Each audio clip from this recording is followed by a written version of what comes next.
Okay, so for the Cal2 test, Cal2 class, let's talk about the ratio test. Okay, so this is 9.6.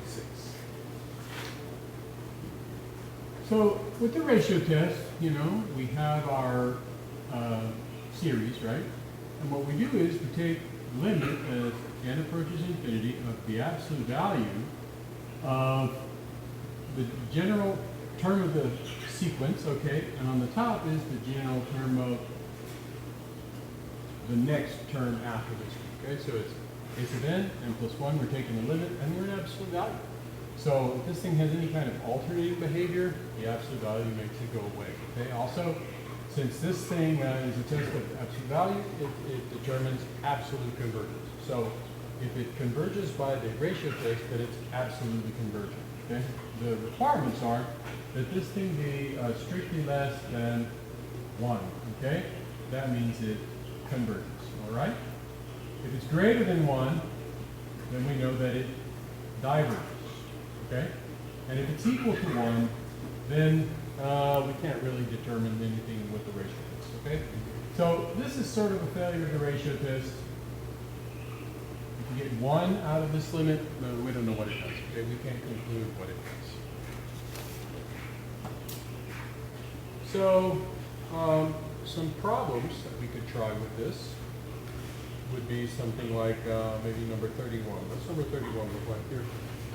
Number 31 written down. So 31 in this section is, this is 17 through 38. So 17 through 38, this is the ratio.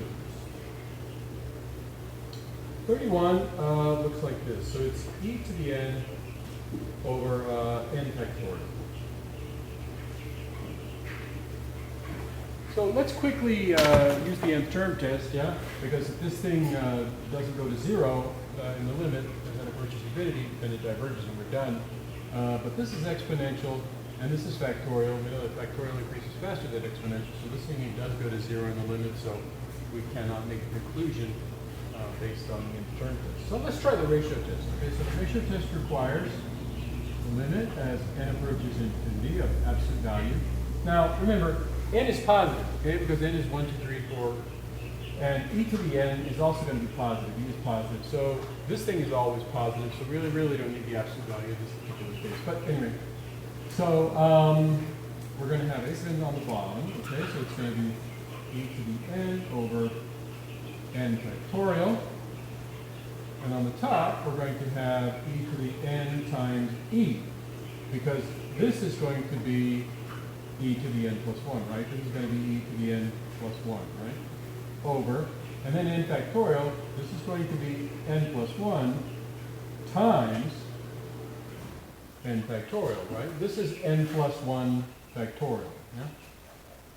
Okay, so how do we deal with this? So then this is, I'll come up here. So we have the limit as n approaches infinity, right? We have e to the n times e over n plus 1 times n factorial times the inverse of this thing.